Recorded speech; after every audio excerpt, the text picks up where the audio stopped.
Welcome दोस्तों। हमें एक फ्रेंड ने पूछा था एयर कंडीशनर कंप्रेसर जो रहता है उसमें कितने टाइप के फॉल्ट आते हैं, कितने टाइप से ट्रिप होता है।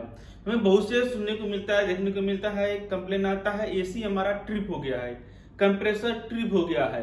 बहुत बार इस तरह से सुनने को जानने को मिलता है।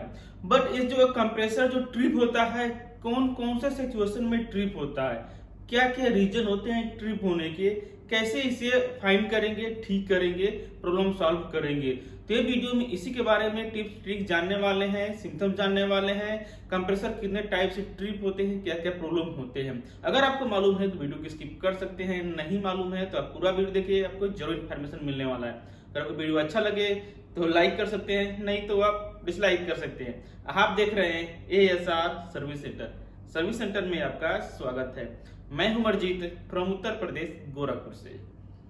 एयर कंडीशनर या फ्रिज, HVAC सेंटर, यानी छोटा से लेकर के बड़ा तक, यानी सिंगल फेस कंप्रेसर हो या 3 फेस हो, सभी में प्रॉब्लम आता है, कंप्रेसर ट्रिप होता है।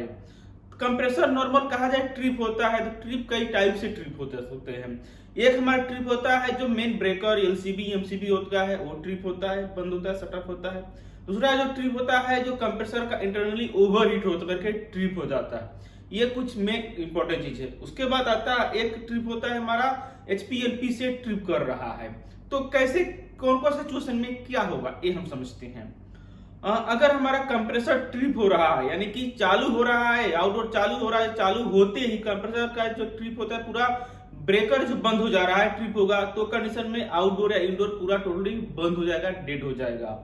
ये कब होता है? इंडोर से जब CP आउटडोर में पावर जाता है, जब कंप्रेसर फॉल्टी रहेगा वो टाइम में होगा। यानी कि फॉल्टी मींस की आवश्यकता रहेगा। MCB का हमारा ट्रिप होता है, फर्स्ट हमारा कंप्रेसर ग्राउंड हो गया, यानी अर्थ लीक हो गया, वायरिंग जो है शॉर्ट हो गया, वायरिंग का वायर बॉडी से टच हो रहा है, वो टाइम में हमारा LCB या MCB मेन ट्रिप होता है। दूसरा ट्रिप होता है हमारा कंप्रेसर जो रहता है, इसके अंदर अगर मेन ग्राउंड ट्रिप रहेगा तो मेन ट्रिप बंद हो जाएगी, टोटली बंद हो जाएगा अगर कंप्रेसर ग्राउंड रहेगा। दूसरा हमारा ट्रिप जो होता है, कंप्रेसर ओवरहीट होता है, ओवरहीट होकर के ट्रिप होता है। वो कंडीशन में क्या ट्रिप होगा? सिर्फ कंप्रेसर ही ट्रिप होता है। कंप्रेसर के अंदर जो है एक OLP लगा रहता है, ओवरलोड प्रोटेक्शन, जो कंप्रेसर को ओवरहीट होने से बचाता है या फिर ओवर एम्पियर होने से बचाता है, प्रोटेक्शन के लिए लगा रहता है। इसका काम कब एक्टिव होता है? जैसे कि हमने जाना LCB जो ट्रिप हो रहा है, वो कंडीशन में हमारा कंप्रेसर ग्राउंड हो गया, शॉर्ट सर्किट हो गया, तो मेन ट्रिप होगा। ओके, अगर नहीं मेन ट्रिप नहीं हो रहा है तो इसका मतलब कंप्रेसर ही बंद हो रहा है, कंडेंसर फैन चल रहा है, तो इसका मतलब कंप्रेसर हमारा गर्म हो गया है या हाई एम्पियर लेकर के इंटरनली ट्रिप हो रहा है। तो हाई एम्पियर कैसे मालूम चलेगा और ओवरहीट कैसे मालूम चलेगा? ओवरहीट, कंप्रेसर जब ओवरहीट होकर के ट्रिप होगा तो कंप्रेसर का बॉडी जो रहता है पूरा गर्म हो जाता है। आप चेक करेंगे गर्म हो जाएगा। और नॉर्मली डायरेक्ट हमारा जो ट्रिप हो रहा है तो कंडीशन में कंप्रेसर का जो हमारा गर्म नहीं रहेगा, उसका मैकेनिकल पार्ट्स खराब हो गया। ये जो गर्म होने का क्या क्या रीजन होते हैं ये हम समझते हैं। फर्स्ट हमारा जो आता है कंप्रेसर गर्म होकर ट्रिप हो रहा है तो कंडीशन में क्या होगा? फर्स्ट, कंडेंसर जो रहता है डर्टी हो गया है, सर्विस नहीं किया गया है, इंडोर आउटडोर जो भी है क्लीन नहीं है, साफ नहीं है, या फिर कंडेंसर फैन का स्पीड कम है, नहीं चल रहा है, यानी कि आउटडोर का प्रॉब्लम, सर्विस न होना, प्रॉपर हमारा कंडेंसिंग क्रिया न होना, कंडेंसर फैन नहीं चलना, कंडेंसर फैन का जाम होना, स्पीड कम होना, एक्स्ट्रा और भी पार्ट्स आते हैं। ये हमारा हो गया। अगर हमारा इस तरह से नहीं ट्रिप हो रहा है, इंटरनली नहीं ट्रिप हो रहा है, ब्रेकर हमने बताया नॉर्मल ट्रिप हो रहा है, तो ये दो चीज हो गया। उसके बाद एक चीज और हमारा ट्रिप होता है कंप्रेसर OLP से, यानी कि जो OLP हो गया आपने बताया, सॉरी HPLP से, सॉरी LP से ट्रिप होता है। LP से यानी कंप्रेसर कई बार देखने को मिलता है, कंप्रेसर हमारा स्टार्ट हो गया 5-10 सेकंड चला, 1-2 मिनट चला, फिर वो बंद हो जाता है, डायरेक्टली कंप्रेसर ही बंद होता है। तो कंडीशन में क्या बंद हो सकता है? गैस अगर लो रहेगा, रेफ्रिजरेंट यानी गैस जो लो रहेगा, वो कंडीशन में हमारा कंप्रेसर स्टार्ट होकर के जिससे थोड़ा टाइम चलेगा फिर ये बंद हो जाता है। ये भी एक रीजन होता है। यानी ये सब चीजें हमारा तुरंत ट्रिप होगा, तुरंत हमें मालूम चलेगा फॉल्ट होता है। उसके बाद कई बार ऐसा भी सिचुएशन होता है तुरंत नहीं ट्रिप होता है, घंटा 2 घंटा चलने के बाद जो है कंप्रेसर बंद हो जाता है, ट्रिप हो जाता है। वो कंडीशन में क्या प्रॉब्लम हो सकता रहेगा? वो कंडीशन में जैसे कि एग्जांपल हमारा कॉन्टेक्टर का फेलियर होना, यानी कि फेज जो पावर रहता है वो प्रॉपर नहीं मिल रहा है सिस्टम में। अगर प्रॉपर हमारा कंप्रेसर को वोल्टेज नहीं मिलेगा, लो हो गया या हाई हो गया, वो कंडीशन में कंप्रेसर हीट होकर के गर्म होकर के फॉल्टी बंद करा जाएगा, ट्रिप हो जाएगा। ये तुरंत नहीं होगा, थोड़ा टाइम के बाद होता है। थोड़ा टाइम के बाद होता है तो वोल्टेज चेक कर सकते रहेंगे, या फिर थोड़ा टाइम के बाद हो रहा है कंडेंसर फैन है, और कंडेंसर फैन आपका है, ये क्या होता है कई बार वाइंडिंग इसका वीक रहता है या जाम रहता है, दोपहर टाइम में या कभी भी चलता है, चलते चलते जब कंडेंसर फैन रहता है गर्म होता है, गर्म होकर के बंद हो जाता है, या फिर चलते चलते जाम हो गया, बैक हमारा कंडेंसर फैन मोटर बंद हो गया, तब क्या होगा, जब कंडेंसर फैन बंद हो जाएगा तो कंडेंसर में कंप्रेसर जो रहता है चलेगा, इसका क्या होगा, प्रेशर ज्यादा बढ़ेगा। जब कंडेंसर में, जैसा हम जानते हैं, जब कंडेंसेशन क्रिया नहीं होगा, कंप्रेसर वर्क करेगा, उसका प्रेशर जो है ज्यादा होगा। जब प्रेशर ज्यादा होगा, कंप्रेसर गर्म होकर के अपने आप ही बंद हो जाता है, ट्रिप हो जाता है। तो कुछ ये तरह से भी फॉल्ट होता है। उसके बाद हमारा कंप्रेसर, इसमें जो हमारा पंपिंग फेलियर होना, अगर हमारा कंप्रेसर जो है पंपिंग इसका फेल है, वो कंडीशन में भी एसी कंप्रेसर हमारा तुरंत बंद नहीं होगा। इसका कंडीशन में क्या होगा, कंप्रेसर हमारा चलेगा, कंप्रेसर हमारा वर्क करेगा, कंटिन्यू चलता है, 2-4 घंटा 5 घंटा चलने के बाद क्या होगा, कंप्रेसर जो है कूलिंग प्रॉपर मेंटेन नहीं कर पाएगा।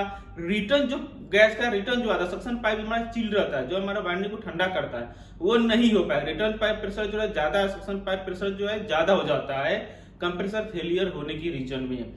तो हमारा सक्शन जो चिल रहता है, रिटर्न पाइप आता है, गैस आता है ठंडा, वो हमारा कंप्रेसर ठंडा नहीं हो पाता है। तो कंडीशन में क्या होगा, ये तुरंत नहीं होगा, ये आधा घंटा 2-4 घंटा 5 घंटा के बाद ही जो है ट्रिप हो जाता है, बंद हो जाएगा, कंप्रेसर ओवरहीट हो जाएगा। कई बार ऐसा सिचुएशन हमें देखने को मिलता है, प्रॉब्लम सॉल्व करने में प्रॉब्लम होता है, कंप्रेसर हमारा चलता है, 2-3 घंटे के बाद ये बंद हो जाता है, ट्रिप हो जाता है। तो उसका रीजन ये भी होता है हमारा कंप्रेसर का पंपिंग लो होना। या फिर कई बार होता है, अगर इस तरह से तुरंत नहीं बंद हो रहा है, घंटा 2-4 घंटे के बाद हो रहा है, तो उसका रीजन और भी होता है, कंप्रेसर में कुछ कनेक्टर वगैरह लगा हुआ है, कॉन्ट्रैक्टर से लेकर के कंप्रेसर तक कनेक्टर लगा हुआ है, प्रॉपर सही नहीं है, लूज है, या फिर वायर जो है आपस में कहीं ना कहीं शॉर्ट हो रहा है। जैसे कि कंप्रेसर हमारे चल रहा है, चलेगा तो रनिंग में चलता रहेगा, उसका लोड आएगा, लोड आ जाता है, कंप्रेसर वायर जो रहता है आपस में शॉर्ट होता है, जब हीट शॉर्ट रहेगा, हीट होगा, हीट होकर के एक्सपायर करके ट्रिप कर देता है। ये भी एक रीजन होता है, वायर फॉल्टी होना, वीक होना, शॉर्ट होना, या फिर सही तरीके से कनेक्टर थिम्बल वगैरह न लगना। ये टाइम में भी क्या होगा, तुरंत नहीं ट्रिप होगा, ये थोड़ा टाइम के बाद ट्रिप होगा, या फिर थिम्बल वगैरह जल जाता है। सब क्या होता है, थोड़ा टाइम के बाद ट्रिप होता है, चलता प्रॉब्लम है होता है। और भी इस तरह से अगर हम ये करेंगे तो और बहुत से फॉल्ट होते हैं, वो नेक्स्ट पार्ट में जानेंगे। और हमारे से सिंगल फेज से अगर है, जिसमें कैपेसिटर लगा रहता है, अगर कैपेसिटर हमारा खराब रहेगा, वो कंडीशन में क्या होगा, कंप्रेसर एम्पियर ज्यादा लेगा, हाई एम्पियर लेगा, स्टार्ट करने की कोशिश करेगा, स्टार्ट नहीं हो पाएगा, वो कंडीशन में एम्पियर ज्यादा होगा, एम्पियर ज्यादा होकर के ये ट्रिप कर देता है।